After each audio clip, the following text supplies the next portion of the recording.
Bonjour, bienvenue sur Venez Raisonner. Nous sommes très heureux d'être avec vous dans notre série Ce Jésus que je pensais connaître. Aujourd'hui, on va toucher un point important, parce que tous les points sont importants, sur la question de savoir Jésus le grand prêtre. Jésus le grand prêtre. Avant d'aller dans notre sujet, je vais d'abord dire à toute personne qui nous demande les documents de pouvoir s'inscrire dans notre groupe Telegram où nous mettons ces documents disponibles pour vous gratuitement. Venez Raisonner ne vend pas ses études. La deuxième chose, c'est de vous abonner. OK? Et ensuite, si vous avez des questions, vous nous envoyez ces questions. Nous allons alterner souvent cette série parce qu'il y a beaucoup de choses à couvrir dans cette série avec le panorama prophétique, avec les événements qui se passent aujourd'hui, avec les questions que vous nous envoyez aussi. Venez Raisonner, c'est un groupe d'étudiants. On n'appartient à aucune dénomination, on est juste des personnes passionnées de vouloir comprendre et de vouloir fonctionner avec sola scriptura. OK? Donc aujourd'hui, nous allons voir Jésus le grand prêtre. Jésus le grand prêtre. Vous allez mais pourquoi Jésus? Pourquoi ce titre? Ça fait partie d'un titre de Jésus important et ignoré parmi les chrétiens. Soit il est connu partiellement sans aller dans la profondeur, soit d'autres personnes ne savent même pas pourquoi on dit que Jésus est le grand prêtre. Et si vous posez la question à des chrétiens sur la question de savoir, par exemple, les 95 thèses de Luther, beaucoup ne connaissent même pas les 95 thèses de Martin Luther. Parmi les 95 thèses de Martin Luther, il y avait la question qu'on est tous prêtres. En contraste avec le système catholique romain qui disait que la prêtrise était réservée à certains hommes qui ne devaient pas se marier. Bon, on connaît les scandales aujourd'hui avec des abus et tout ce qui se passe. Et il y a toujours encore des chrétiens qui croient, qui ont une vision de voir le prêtre ou, pour les protestants, le pasteur comme des positions, voilà, les gens qui sont proches de Dieu. D'autres personnes utilisent l'expression homme de Dieu. Nous mettons ça sur le coup de l'ignorance. Oui. Donc, il voit ces hommes en disant, voilà un prêtre. Donc, c'est quelqu'un qui a la connaissance de Dieu. Voilà un pasteur, c'est celui qui... Je vous rappelle que c'est deux titres. Il y a l'amalgame sur le titre, mais la fonction telle que nous voyons dans le monde aujourd'hui n'existe pas dans la Bible. Que ce soit le prêtre catholique, si vous allez l'étudier, que ce soit le mot pasteur. Ces deux fonctions-là, ce n'est que des métiers aujourd'hui. Mais ça n'a rien de biblique. Et on a déjà fait la vidéo pour les pasteurs. Vous pouvez vérifier, vous tapez Venez Raisonner sur Google, vous mettez pasteur, vous allez voir que quand vous dites pasteur ou tout ça, ce n'est que les titres, ce n'est pas un appel, parce que dans la Bible, il n'y a qu'un seul pasteur à la fin des temps, prophétiquement décrit. Vous regardez cette vidéo. Un seul. C'est Jésus-Christ. Je suis le bon. Il n'a pas dit je suis l'un. Je suis le bon berger. Même quand Paul parle de pasteur, il n'a jamais nommé quelqu'un au titre de berger dans les églises où il est fondé. Il mettait les anciens, qui veut dire surveillants. Donc, regardez cette vidéo. Aujourd'hui, on va parler de la prêtrise. Pourquoi cette identité est importante de comprendre? Les gens ne pensent pas de se confesser chez un homme qui se prétend être prêtre. Il y a souvent ceux qui sont sincères par leur métier. Je parle seulement on parle en rapport avec Christ ici. Si on étudie la Bible, après les traditions babyloniennes et autres, les gens peuvent le faire. Mais on parle de la Bible ici. Donc c'est pourquoi on met dans cette série une des choses ignorées sur Jésus, c'est d'abord le fait qu'il soit grand prêtre. Qu'il soit le grand prêtre, qu'est-ce que ça symbole? Qu'est-ce que ça signifie? Et quel impact sur vous et moi? C'est ce qu'on va essayer de couvrir ensemble. Si nous partons dans Jean au chapitre 20,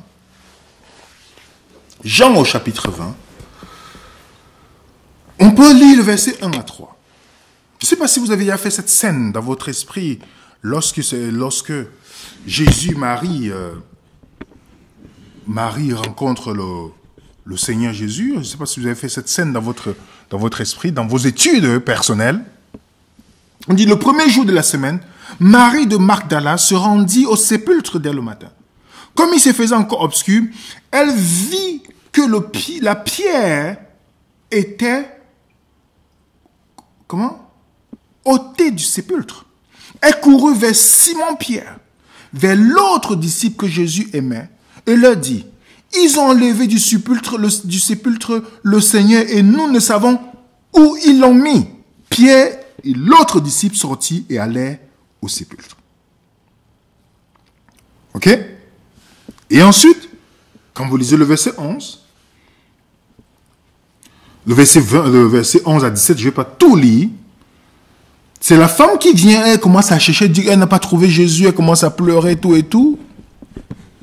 Ok? Dans le verset 17, on dit, Jésus lui dit, ne me touche pas, je ne suis pas encore monté. Parce que Jésus apparaît, dit, c'est moi Jésus. Et lorsqu'elle veut toucher Jésus, Jésus dit, ne me touche pas, je ne suis pas encore monté vers mon Père. Mais va vers mes frères, dis-leur que je monte vers mon Père et votre Père, vers mon Dieu et votre Dieu. Voilà Jésus sur la terre. Il dit à la dame, ne me touche pas. Pourquoi il dit, ne me touche pas? Pourquoi il ne peut pas toucher Jésus à l'instant? Pourquoi? C'est une bonne question que nous devons d'abord comprendre. Pourquoi elle ne peut pas toucher Jésus à ce moment-là? Et si vous lisez dans le même chapitre, vous allez voir, quand Jésus va au ciel et il revient, il dit à Thomas qui doutait, il dit, touche-moi, mets tes mains sur mes côtes, touche-moi. Mais qu'est-ce que nous devons apprendre de ce point? Pourquoi, de l'autre côté, on peut toucher Jésus, de l'autre côté, non? Je tiens d'abord à rappeler que Jésus fonctionne selon le calendrier des fêtes juives. Les fêtes juives, ce n'est pas par rapport à quelque chose de sainteté dedans, c'est plutôt le calendrier de Jésus. On a fait une vidéo là-dessus. Beaucoup de chrétiens sont sincères, ils sont dans une forme, ils oublient que c'était le calendrier de Jésus.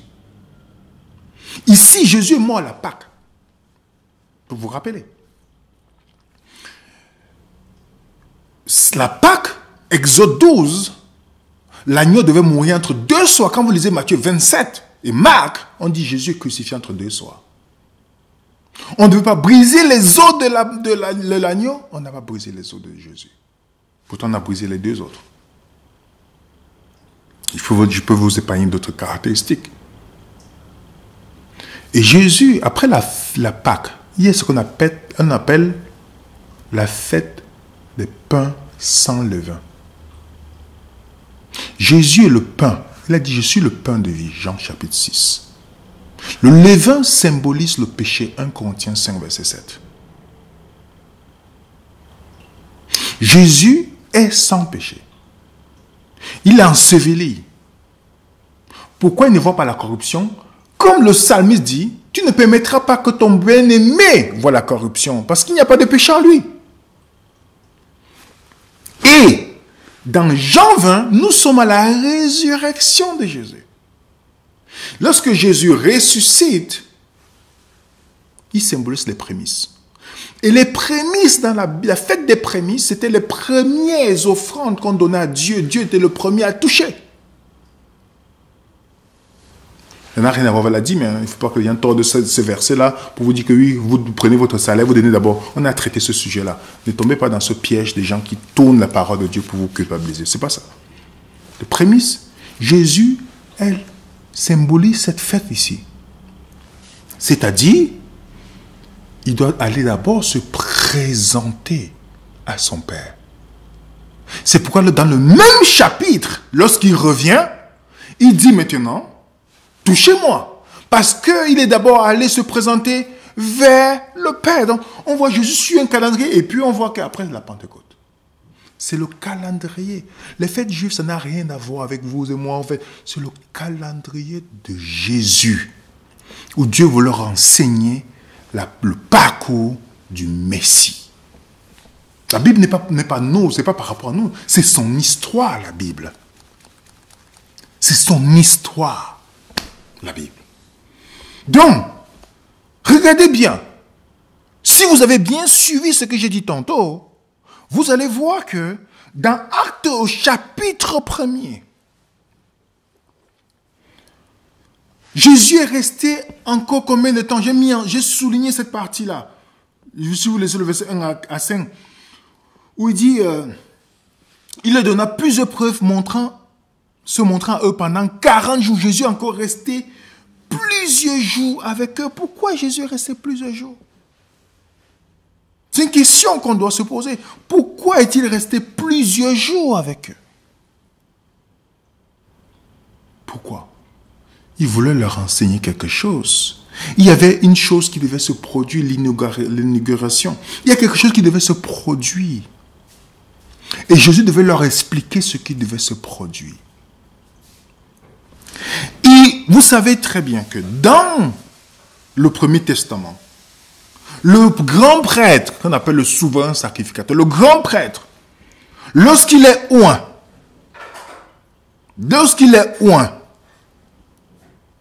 ok, pour sa fonction de prêtrise. Vous lisez Exode chapitre 28, verset 41. Tu envêtiras Aaron, ton frère, et ses fils, et tu les oindras. Ok? Avec l'huile d'onction. Le grand prêtre devait avoir cette huile qui devait marquer le début de son ministère en tant que grand prêtre.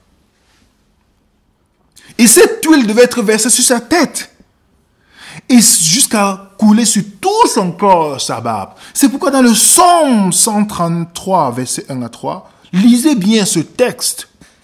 Voici, oh, qu'il est agréable. Vous allez voir le symbolisme prophétique dedans. Voyez qu'il est agréable, qu'il est doux pour mes frères de demeurer ensemble. Pourquoi d'abord demeurer ensemble? Vous allez comprendre pourquoi tout à l'heure. Vous n'avez pas remarqué que les disciples devaient demeurer ensemble d'abord dans un lieu, tandis que Jésus devait être oint dans le ciel? Remarquez bien, il est doux pour les frères de demeurer ensemble. C'est comme l'huile précieuse qui est répandue sur la tête, descend sur la barbe d'Aaron et qui descend sur les bords de ses vêtements. Donc l'huile devait descendre. Imagine, on est en train de oindre Jésus. Aaron qui était le type de Jésus en tant que grand prêtre. On est en train de oindre Jésus et qui coule, ça coule ses vêtements dans le ciel. Vu qu'ils sont dans un lieu ensemble, dans un même lieu, qu'est-ce qui se passe? Ça va toucher cette huile, ce symbolisme va le toucher tout le monde, ils reçoivent le Saint-Esprit. Qui n'a pas compris? Regardez bien, quand vous partez dans le livre de Actes, au chapitre 1, ce que si vous avez compris, le psaume 133. Remarquez bien, il dit, alors ils retournaient à Jérusalem, de la montagne appelée des Oliviers, qui était près de Jérusalem, et la distance d'un chemin de sabbat. Quand il fut arrivé, il montait dans la chambre haute, où il se réunit, il se tenait d'ordinaire, on cite tous les disciples, on dit tous d'un commun accord, ils étaient dans un même lieu. Vous avez vu ce que j'ai dit tantôt? Dans un même lieu. Dans le chapitre, le verset suivant, 15 et 17 de Actes chapitre 1, en ces jours-là, Pierre se leva du milieu de ses frères. Le nombre de personnes réunies était d'environ 120.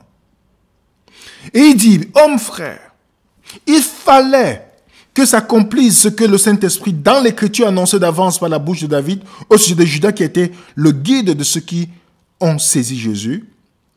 Il était compté parmi nous. Il avait part au ministère.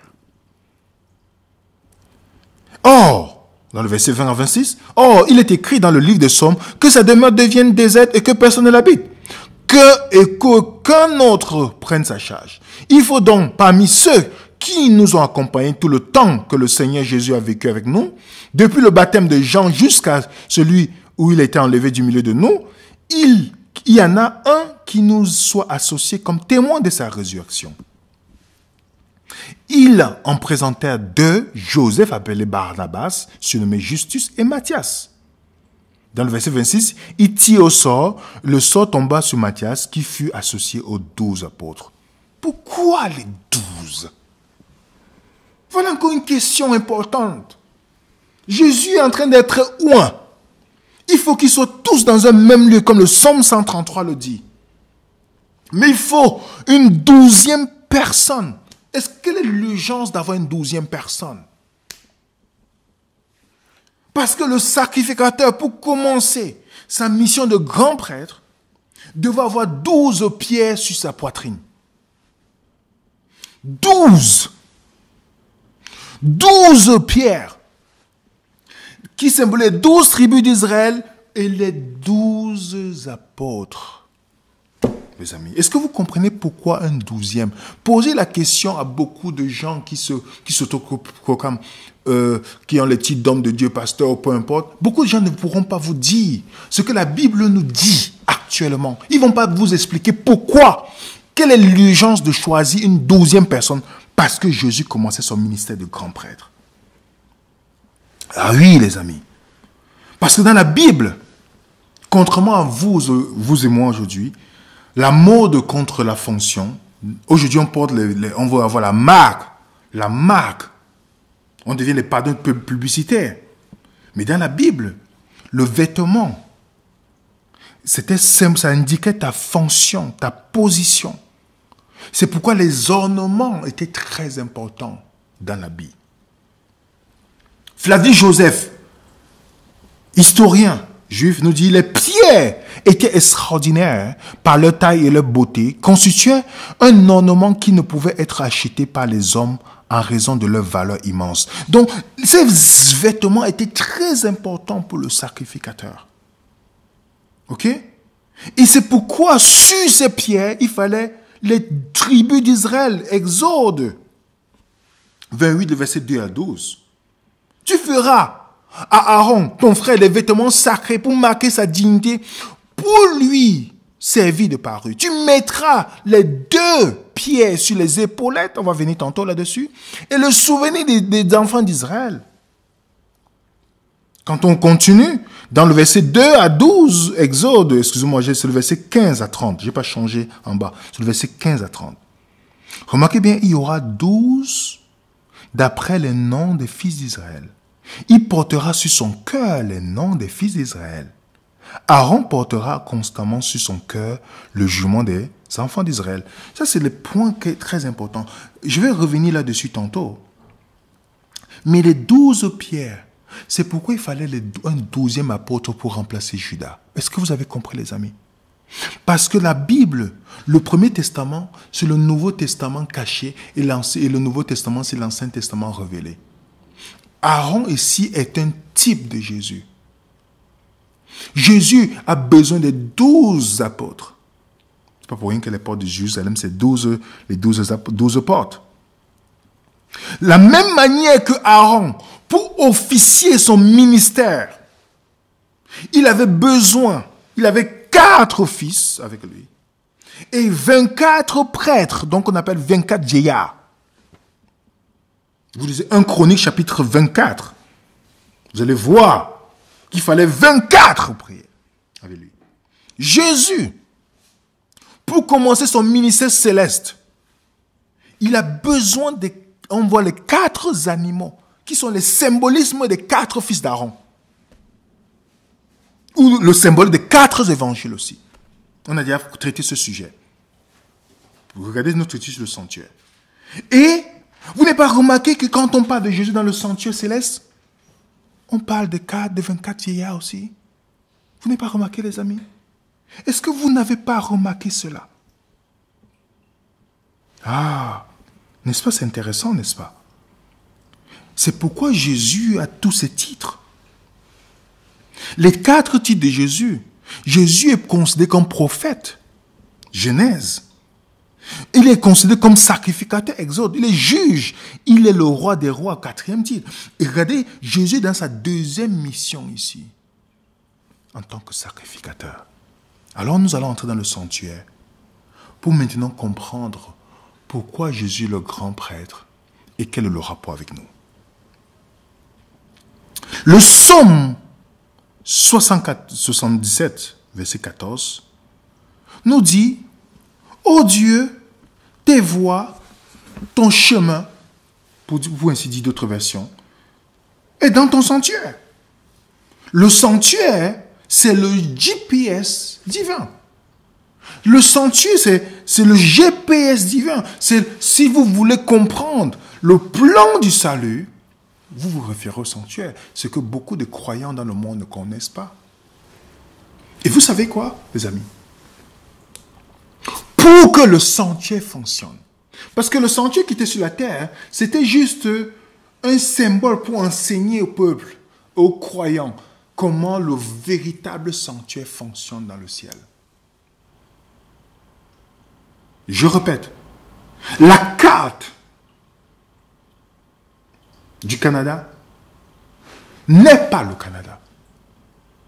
Ça nous montre comment, voilà, les routes, tout ça, mais le véritable, c'est quand vous partez au Canada. Vous connaissez la maquette que Moïse avait, quand Dieu dit à Moïse, dit, tu feras d'après le modèle que je te montre sur la montagne. Donc quand Moïse a conçu le tabernacle, ce sanctuaire, il a fait d'après le véritable modèle qui est dans le ciel. Donc par ce symbole, Dieu voulait lui enseigner. Il voulait qu'il puisse comprendre comment Dieu travaillait à travers le sanctuaire pour l'élimination du péché. Donc par ces exercices, il devait déjà s'informer, comprendre. Parce que Dieu est un Dieu qui n'est pas de la confusion. Il veut qu'on comprenne ce qu'il est en train de faire pour nous autres. Et pour que le sanctuaire fonctionne, il y a le mobilier du sanctuaire, il y a toutes ces choses-là. Mais il faut 2 points pour que l'exercice se fasse. Il faut 2 points. Il faut l'agneau sans défaut, dont un sacrifice parfait pour ainsi dire. Et il faut un sacrificateur. Je laisse encore quelques minutes pour que chacun médite. Pour le fonctionnement du sanctuaire, il faut un sacrifice parfait et il faut un sacrificateur parfait. Je me dis, mais comment c'est possible? Regardez bien, dans le livre de Lévitique,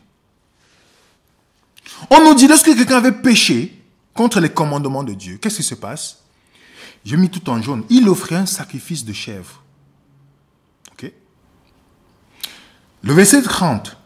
Le sacrificateur prendra avec son doigt le sang de la victime. Il mettra sur les cornes de l'autel, de l'holocauste, il répandra le sang. Vous allez voir plus bas, c'est ainsi que le sacrificateur fera pour cet homme l'expiation. Il lui sera pardonné. L'expiation veut dire résoudre le problème du péché. Je vais récapituler pour que vous et moi nous comprenions. Lorsque quelqu'un a péché contre les commandements de Dieu, qu'est-ce qu'il doit faire? Il doit offrir un sacrifice, sans défaut. Le sacrifice est Dieu. Mais ça ne s'arrête pas là.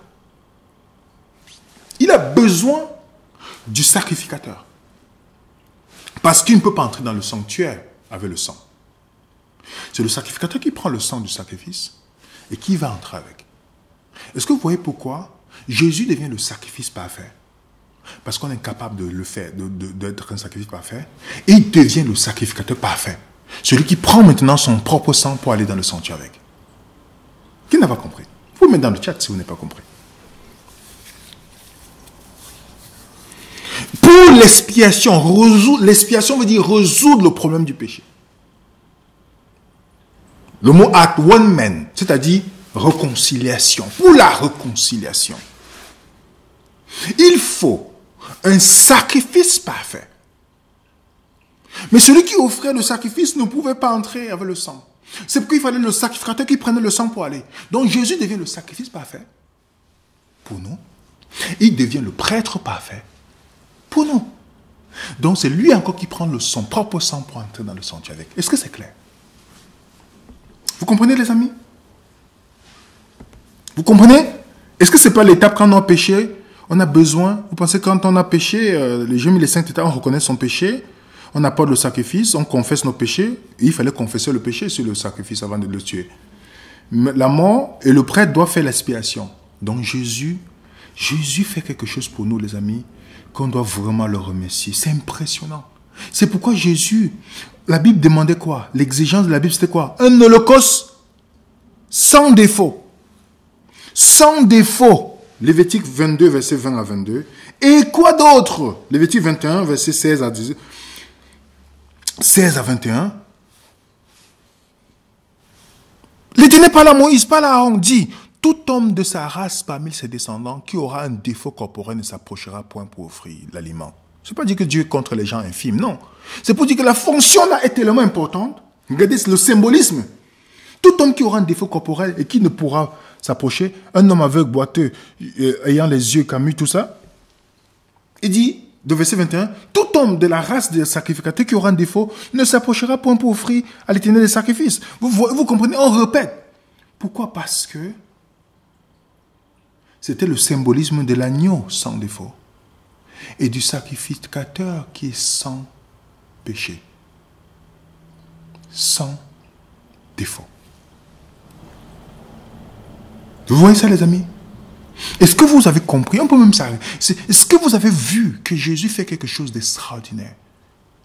Parce que sans le sacrifice, il n'y a rien qui se passe dans le sanctuaire. Sans le prêtre, il n'y a rien. Jésus devient les deux points importants pour le fonctionnement et pour l'expiation du péché. Et c'est pourquoi l'auteur d'Hébreux, le chapitre 8, nous dit: le point capital de ce que vient d'être dit, c'est que nous avons un tel sacrificateur qui est assis à la droite du trône de la majesté divine dans les cieux, comme ministre du sanctuaire et du véritable tabernacle qui a été dressé par le Seigneur et non par les hommes. Est-ce que vous comprenez ici, les amis? Jésus devient ministre du sanctuaire véritable dans le ciel. Le mot quand on dit sacrificateur, prêtre, ouais, c'est la même chose, on interagit. Est-ce que vous comprenez? En passant, tous les Lévites n'étaient pas sacrificateurs. Mais tous les sacrificateurs étaient les Lévites. Donc tous les Lévites n'étaient pas prêtres. On est d'accord? Donc, il y avait 3 points. Le sacrificateur on devait le laver avec de l'eau, on devait le revêtir des vêtements sacrés, on devait le oindre. Ce que Jésus fait. Jésus s'est baptisé. Il était habillé. Il était oint par Dieu pour sa mission. C'est pourquoi je vous demande, pour ceux qui veulent, d'aller suivre notre vidéo sur le sanctuaire. Le sanctuaire est le livre d'Apocalypse, où on a donné tout le parcours du Christ. La Pâque, regardez, jusqu'à son retour, ça c'est le parcours du Christ. Jésus vient sur la terre. Dans le livre d'Apocalypse, il donne le parcours de Jésus à travers le sanctuaire. En fait, si vous étudiez le livre d'Apocalypse sans le sanctuaire, c'est qu'il y a un problème. C'est pourquoi il y a les interprétations, l'enlèvement secret, les juifs littérales, les juifs, ok, voilà, des confusions sur les 144 000. C'est parce qu'ils n'ont pas le sang. Les gens n'ont pas étudié le sang. Si vous voulez faire une étude sur le livre d'Apocalypse, vous devez commencer d'abord par le sanctuaire. Impérativement par le sanctuaire. Si vous n'avez pas étudié le sanctuaire, toutes les autres choses, ça va sembler pour vous que des interprétations particulières. Il n'y aura rien d'autre. Parce que quand on étudie le sanctuaire, on comprend que la première mission de Jésus, le parvis symbolise la terre. Regardez la première flèche. C'est Jésus qui vient en tant que Messie sur la terre. Le oint. Comme Messie. Ça, c'est sa première fonction sur la terre. Le livre d'Apocalypse dit il est l'agneau immolé. Donc l'agneau immolé sur la terre. La deuxième fonction quand Jésus va dans le lieu saint comme sacrificateur, comme grand prêtre. Et vous allez voir plus tard, dans la troisième fonction de Jésus, il vient comme juge. C'est les 3 C'est les trois fonctions. Vous ne pouvez pas étudier la Bible et passer à côté de ça. Ce n'est pas possible. Il y a la substitution, l'agneau. Il y a le fait qu'il soit médiateur, le grand prêtre, pour intercéder. Et il y a le fait qu'il soit comme juge. Ça, c'est les fonctions qu'on retrouve dans le Premier Testament. C'est pourquoi, quand vous étudiez le livre d'Apocalypse, quand vous regardez le chapitre 4, l'agneau n'est pas encore là. Jésus n'est pas encore dans le ciel. Quand on fait la chronologie, c'est dans le chapitre 5 qu'on voit l'agneau monter. J'ai mis le tableau là pour que vous puissiez voir. C'est encore disponible. Le document sera disponible dans notre groupe Telegram. Je vous demande d'aller dans notre groupe Telegram. C'est juste à la description ici. Vous mettez un coup de pouce sur cette vidéo, si vous êtes béni jusqu'à présent. Vous prenez le groupe Telegram, vous allez avoir le document, vous étudiez pour vous-même, vous vérifiez tout ce qu'on vous dit. L'équipe Venez Raisonnant vous donne à votre disposition. Parce que Venez Raisonnant a pour but de libérer les croyants de la dépendance humaine. Pour qu'ils étudient eux-mêmes.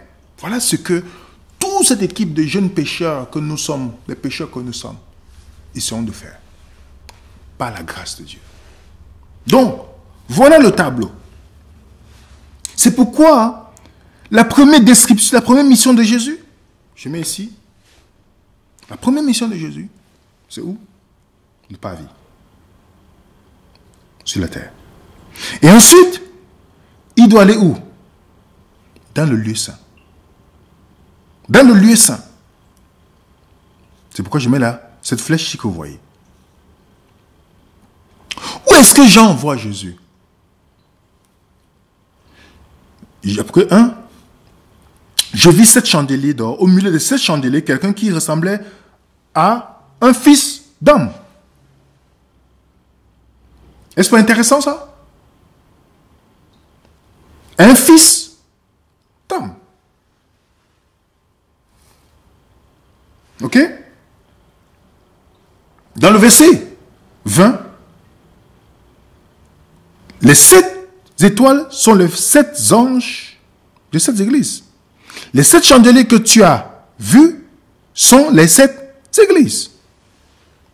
Donc, on sait que dans le lieu saint, il y avait le pain qui était comme un couronnement et qui était situé où, le pain? Qui était du côté du nord. Du côté du nord. Lorsque vous lisez Ésaïe 14, Satan dit, Satan voulait s'asseoir du côté du nord. Et il y avait le thé de parfum pour l'intercession, pour les prières. C'est quoi dans Apocalypse chapitre 8? On dit quoi? On voit l'ange avec quoi? L'ascension d'or. Les prières de tous les saints sur l'autel d'or qui est devant le trône. Donc, Jésus doit, pour sa mission de grand prêtre, il doit aller dans le lieu saint d'abord. Pas dans tout le sang. Il doit aller dans le lieu saint. Il y a chaque étape, il a respecté la première étape. Tout est accompli sur la terre. Et maintenant, tout est accompli. Il doit faire la première partie. Les gens qui disent souvent, ils prennent les textes hors contexte, on a traité ce sujet-là. Il est entré une fois pour toutes dans le sanctuaire. D'autres disent, ils pensent que le lieu est très important. Le mot qui est là, grec, c'est dans le sanctuaire. Dans le sanctuaire. J'ai fait cette vidéo-là. Donc, sacrifice parfait, prêtre, grand prêtre. Et c'est pourquoi la Bible nous dit, par rapport à la prêtrise, en effet, tout souverain sacrificateur pris au milieu des hommes est établi pour les hommes dans le service de Dieu, afin de présenter des offrandes et des sacrifices pour les péchés. Il peut être indulgent pour les ignorants et les égarés, puisque la faiblesse est aussi son partage. Et c'est à cause de cette faiblesse qu'il doit offrir des sacrifices pour ses propres péchés, comme pour ceux du peuple. Nul n'attribue cette dignité s'il n'est appelé de Dieu comme fut Aaron. Dans la prêtrise, les prêtres dans l'Ancien Testament, ils offraient des sacrifices pour eux aussi. Aaron offrait un sacrifice pour lui parce qu'il est un pécheur.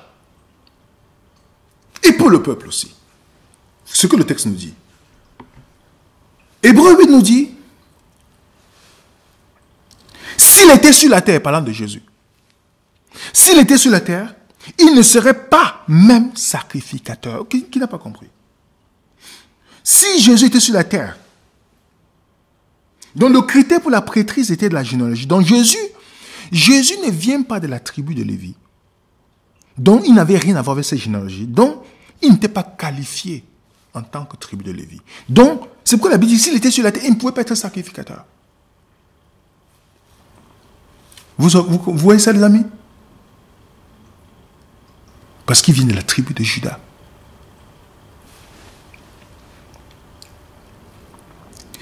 Dans Hébreux 2, en conséquence, il a dû se rendre semblable à toutes choses en ses frères, en toutes choses, afin qu'il fût un souverain sacrificateur, un grand prêtre, miséricordieux et fidèle dans le service, pour faire l'expiation des péchés du peuple, car ayant été tenté lui-même dans ce qu'il a souffert, il peut secourir ceux qui sont tentés. Donc Jésus était le type de sacrificateur qui n'est même pas tombé d'une tentation.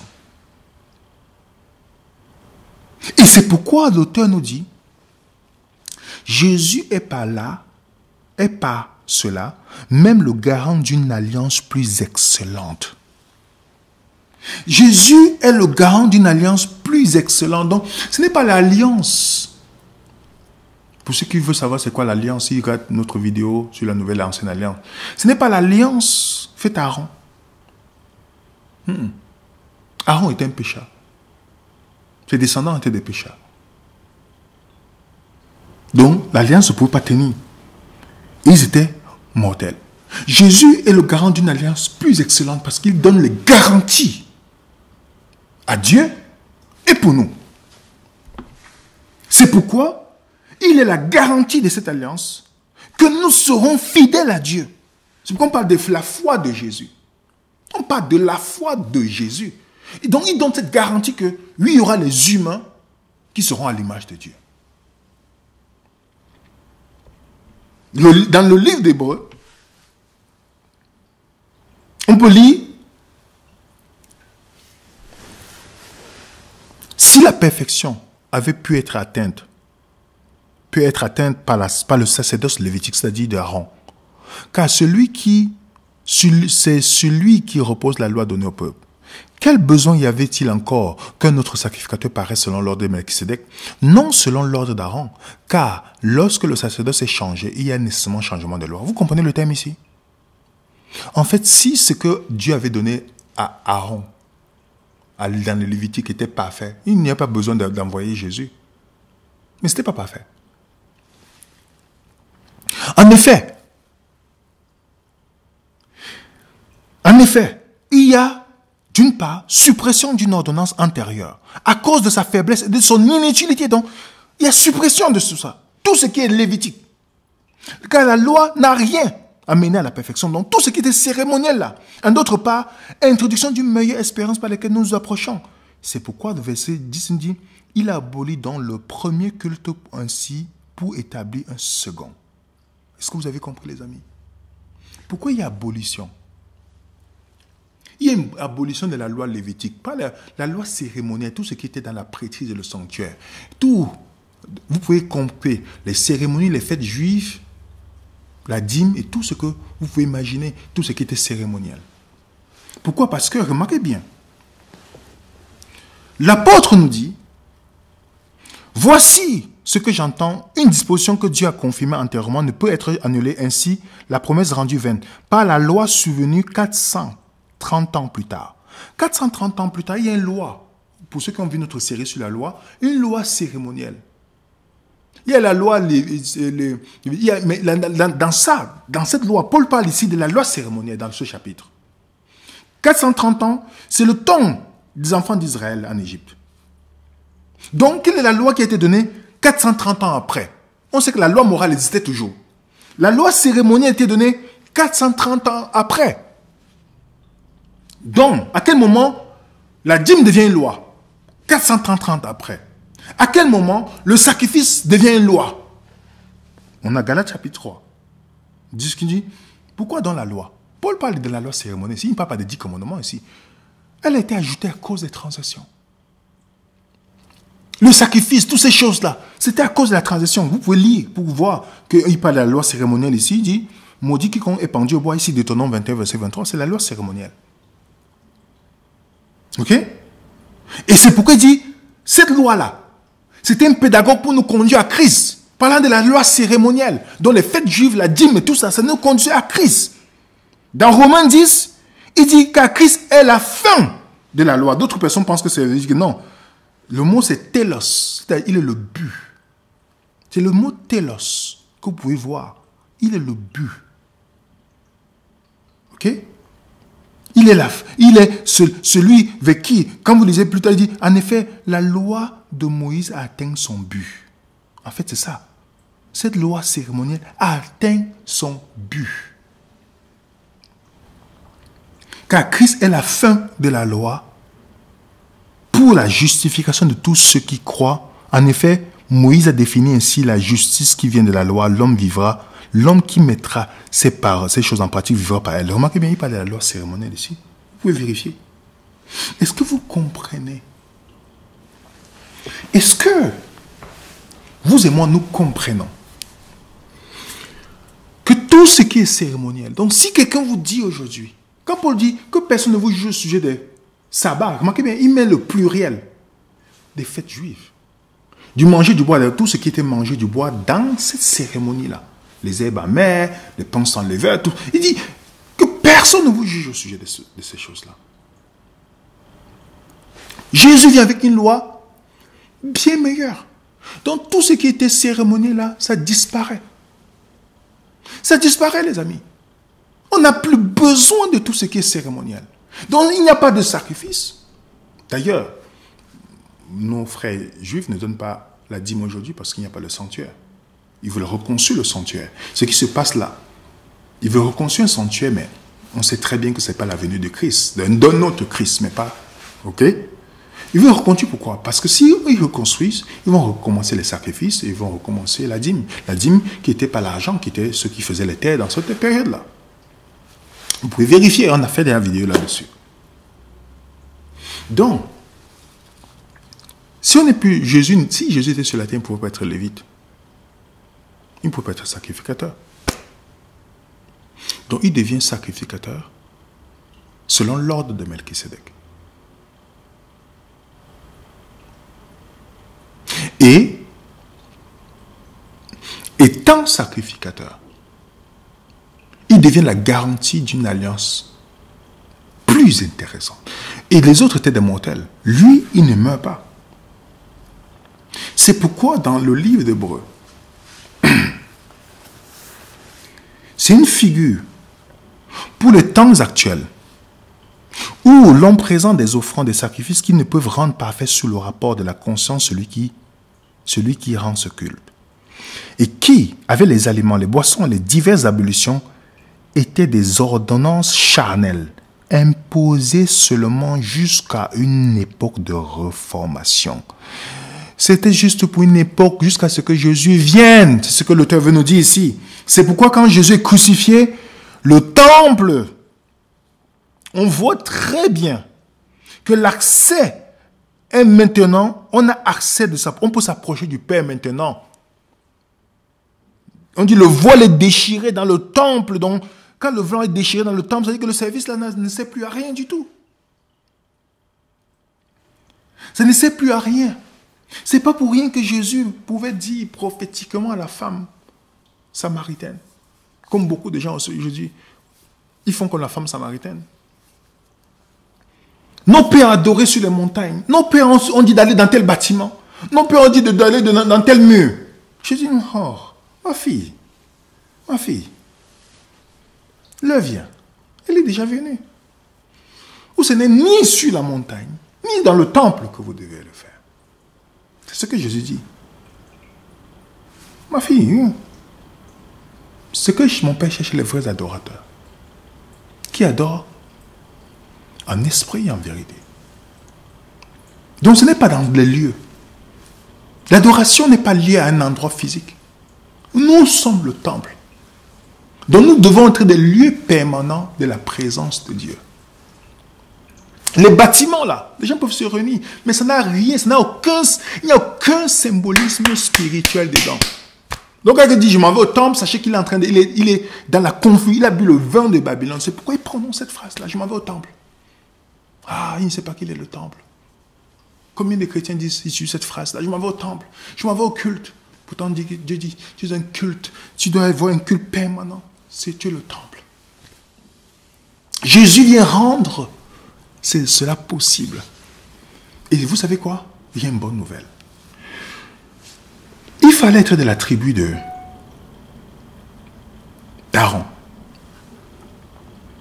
pour prétendre à la prêtrise. Parce que Aaron, c'était ses fils seulement, direct, qui pouvaient être. Il y avait les Lévites, hein, mais c'était seulement ses fils qui pouvaient prétendre à la prêtrise. Et c'est pourquoi il y avait ce qu'on appelle la dîme de la dîme. La dîme de la dîme, c'était la dîme pour les sacrificateurs. Parce que les Lévites donnaient le dîme. Les Lévites donnent la dîme. Mais ils prenaient le meilleur pour donner aux sacrificateurs.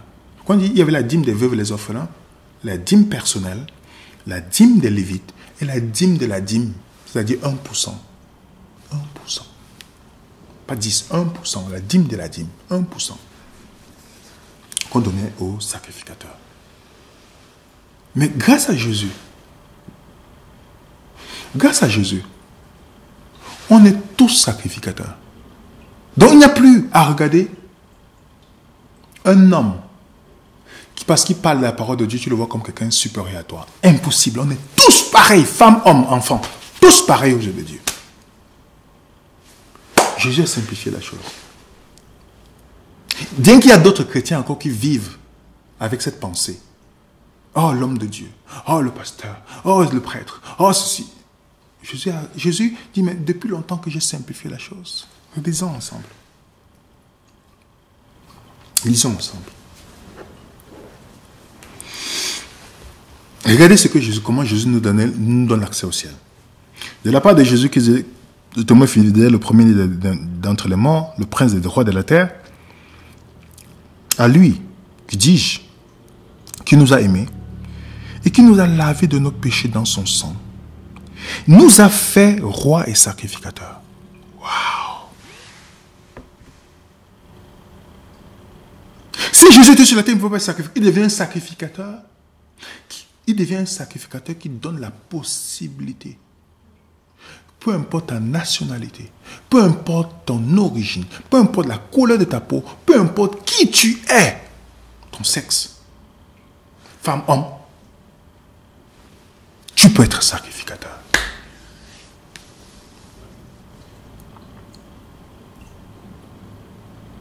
Je ne sais pas si vous voyez le texte. Je remets encore le texte.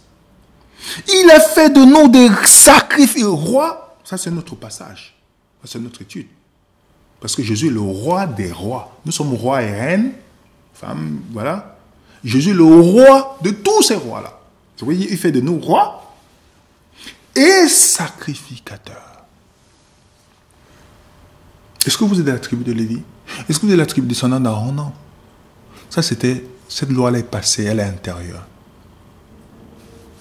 Maintenant, nous sommes sur une nouvelle loi. Il a fait de nous des rois et des sacrificateurs. Il a donné cette possibilité à chacun d'entre nous d'avoir accès à Dieu par lui, uniquement notre grand prêtre. On est des prêtres, il est le grand prêtre. Comme il y avait les sacrificateurs, il y avait le souverain sacrificateur. Et les sacrificateurs avaient quel rôle? D'aider le peuple à venir vers Dieu. Donc Jésus, par cette action, il dit, lui, le souverain sacrificateur, le grand prêtre, il nous permet que nous devenons des liens pour ramener les gens, pour la réconciliation. C'est quoi Paul dit?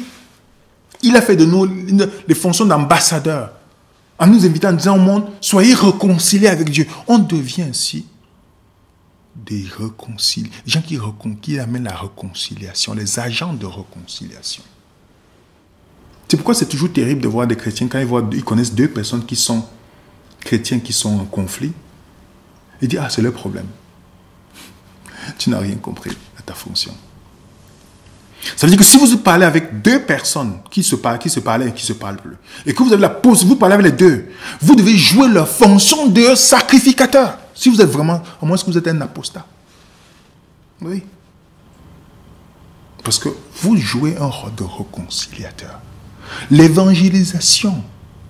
Laissez-moi vous dire quelque chose. Écoutez attentivement. L'évangélisation que vous et moi on pas fait, on dit qu'on fait. Est-ce que vous savez qu'on est en train de parler de la réconciliation? Les gens, c'est pas que Dieu qui a changé, c'est les gens qui ont changé vis-à-vis de tout ce qu'ils ont les déceptions sur la religion et autres. Et notre but, c'est d'aller les réconcilier avec Dieu. Parce que ce sont eux qui ont changé, Dieu n'a pas changé.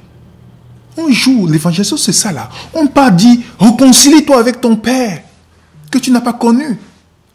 C'est ça là, le but de l'évangélisation, c'est la réconciliation. Alors imagine que Dieu te donne la fonction d'évangélisation, mais tu n'arrives même pas d'abord à réconcilier deux personnes. C'est normal. Jésus nous donne une fonction incroyable. On n'a pas besoin d'être de la lettre et les vies. Remarquez ce que Paul dit dans Éphésiens. Nous qui étions morts par nos offenses, nous a rendu la vie avec Christ. C'est par grâce que vous êtes sauvés. Il nous a ressuscités ensemble. Et nous a fait asseoir ensemble dans les lieux célestes en Jésus-Christ. Afin de montrer dans les siècles à venir l'infinie richesse de sa grâce par la bonté envers nous. Est-ce que vous savez que par la foi, nous sommes assis dans les lieux célestes? En fait, par la foi, on fonctionne comme les citoyens célestes. C'est pourquoi Paul dit dans Colossiens, si quelqu'un il doit s'affectionner aux choses qui sont en haut, donc ta vie terrestre devait être de telle manière que quand on t'emmènera dans le ciel, tu ne seras pas choqué là-bas. Ta vie avec Christ sur la terre, en tant que sacrificateur, c'est-à-dire ceux qui ont accès au temple, ceux qui ont accès à Dieu par le souverain sacrificateur. Tu ne devais pas être... Quand Jésus va venir, les gens pensent que oui, mon caractère va changer directement tout. Si quelqu'un vous dit ça, vous dites non. Il y a un problème. Je suis assis dans les lieux célestes. Alors, comment je suis censé vivre? Qu'est-ce que je suis censé manger dans les cieux? Mon barbecue. Je suis censé m'habiller comment? Dans les cieux. Je suis censé écouter mon zouk dans le ciel. Est-ce qu'il y aura, je ne sais pas, Frankie Vincent dans le ciel, ou je ne sais pas qui est l'artiste, ou Puff Daddy, ou c'est 50 Cent en train de chanter. Est-ce qu'ils seront dans le ciel pour faire un concert? Est-ce que c'est cette musique-là que je vais écouter dans le ciel? Ça, c'est juste une parenthèse. Je ne sais pas que vous êtes libre de faire ce que vous voulez. Vous voulez même écouter même le compas. Faites tout ce que vous voulez. Ça, c'est chacun libre. Mais je donne, il y a seulement l'attention.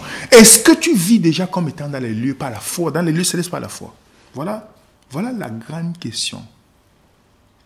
C'est pourquoi Jésus n'a jamais dit la vie éternelle, c'est d'aller vivre au ciel. La vie éternelle, c'est de te connaître. Ça veut dire quand tu vis déjà avec Dieu, quand tu amèneras seulement ce changement d'adresse, ok, je vivais déjà ma vie. Comme je vivais déjà ma vie. Je suis sacrificateur.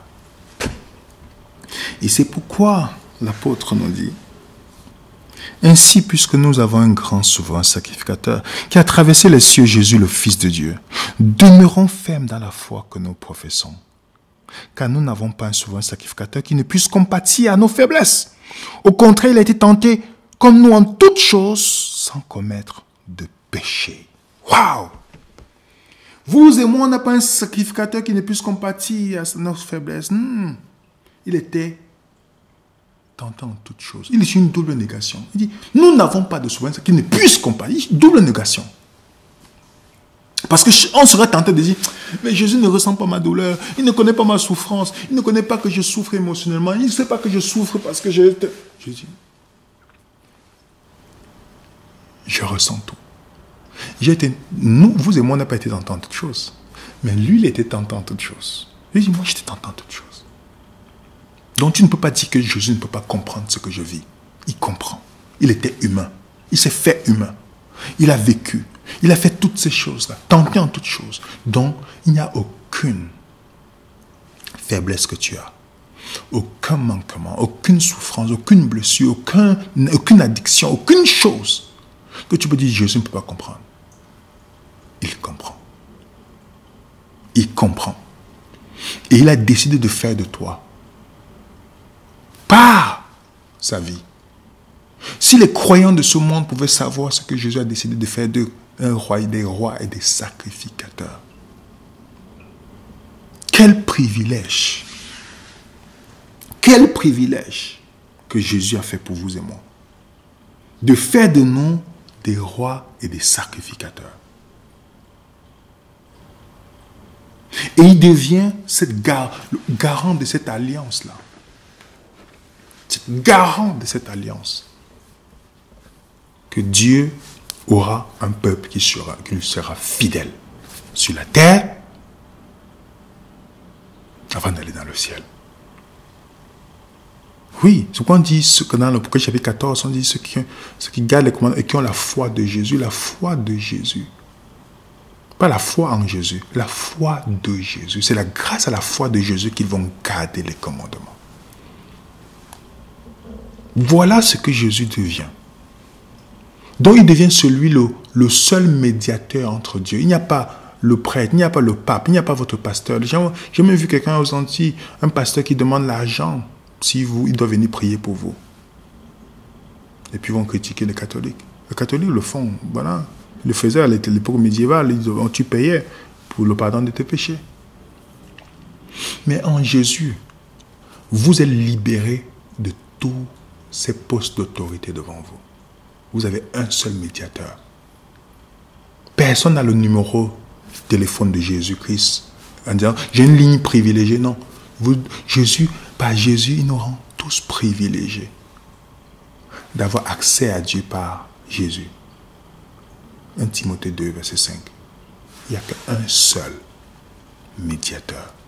Ni Marie, ni les saints, ni toutes ces personnes, mais Jésus. Il devient ce grand prêtre. Donc la distance qui te sépare de Dieu, c'est de te mettre à genoux en disant Seigneur Jésus, je viens à toi, je viens à toi. Voilà, avec cette prière sincère, tu as accès au Père, par Jésus. Tu n'as pas besoin d'avoir une cérémonie. Tu n'as pas besoin de quelqu'un qui dit oui, il est plus proche de Dieu, sûrement Dieu va écouter ça après. Non, non, non, non, non. Il faut sortir de cette illusion-là. Ton enfant a quitté la foi. Tu ne dois pas dire il faut que les gens viennent prier. Oui, tu peux dire aux gens de prier, mais ta prière, tu as accès à Dieu par Jésus, le seul médiateur. Nous tous, on est des mortels. C'est le seul médiateur. Est-ce que tu comprends? Parce que tu es devenu sacrificateur. Il fait de toi sacrificateur. Et il te dit, tu as accès par Jésus, le grand prêtre. Jésus, par sa prêtrise, permet ainsi, pas à une race, pas à une origine ethnique, pas à une couleur de peau, il permet à tout le monde, chinois, blanc, noir, africain, tout ce que vous voulez, il donne la possibilité à tout le monde d'être prêtre, sacrificateur. Et lui, le souverain sacrificateur. Et ainsi, comme il a dit dans Hébreux 7, on peut s'approcher de Dieu avec assurance. Avec assurance. Parce qu'il a dit, je ne mettrai dehors personne, ceux qui viennent à moi. Dans Jean 6. Je ne mettrai personne. Donc toi qui écoutes ce message aujourd'hui, et que tu penses sur loin de Dieu, pense au privilège que Jésus te donne. Que grâce à son action de sacrifice parfait et de prêtre parfait, il te permet aujourd'hui d'avoir accès à Dieu par lui. Avoir accès privilégié. Est-ce que tu veux l'accepter? Est-ce que par ta foi, tu vas dire, Seigneur, fais de moi, je veux vivre dès aujourd'hui par la foi comme un sacrificateur. Si c'est ça ta prière, que Dieu puisse te bénir et vous bénir. Vous laissez un coup de pouce et nous vous remercions pour ce moment. Le document sera mis dans le groupe Telegram. Vous allez avoir l'accès et ainsi vous allez étudier vous-même. Parce que le but de Vénère Résonance, c'est que chacun soit libre d'étudier. Que la paix du Seigneur soit avec vous et au nom de qui Vénère Résonance, je vous souhaite une bonne après-midi, bonne soirée pour d'autres. Et à très bientôt, par la grâce de Dieu, sur Vénère Résonance.